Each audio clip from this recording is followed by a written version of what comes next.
ബിജെപിയുടെ ദേശീയ നേതൃത്വം പകർന്നു നൽകുന്ന വികസനവും ആശയങ്ങളും എന്നെ കുറെ നാളുകളായിട്ട് സ്ട്രൈക്ക് ചെയ്യുന്നുണ്ട്.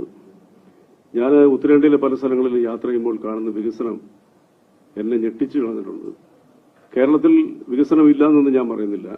പക്ഷേ ഇനി നമുക്ക് വേണ്ടത്, പണ്ട് ബിജെപിയെ കുറിച്ച് പറയുന്നത് അവർ വർഗീയവാദികളാണെന്നുള്ളതാണ്. പക്ഷെ നിർഭാഗ്യവശാൽ എന്റെ പാർട്ടി കഴിഞ്ഞ കുറെ ദിവസങ്ങളായിട്ട്, കുറെ മാസങ്ങളായിട്ട് കേരളത്തിൽ നടത്തുന്ന വർഗീയ വിഭജനത്തിന് വേണ്ടിയിട്ടുള്ള ഒരു ഇടതുപക്ഷ വ്യതിയാനം നമ്മളെ വല്ലാതെ ദുഃഖിപ്പിച്ചിട്ടുണ്ട്.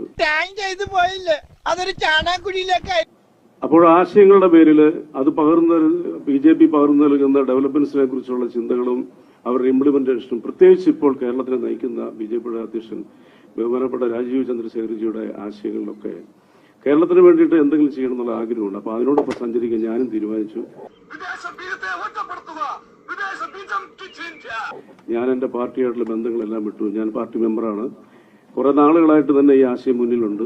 അങ്ങനെ എന്നെ ബിജെപിയിലേക്ക് ക്ഷണിച്ചു. എനിക്കിപ്പോൾ മെമ്പർഷിപ്പ് നൽകി, ഷാളിട്ട് അണിയിച്ചു.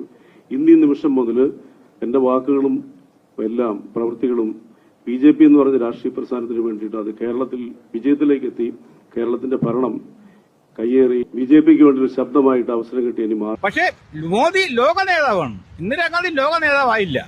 ഇന്ത്യയിലെ ഒരു നല്ല ഭരണാധികാരിയായിരുന്നു, ഓക്കെ. പക്ഷെ മോദി ഒരു ലോക നേതാവാണ്.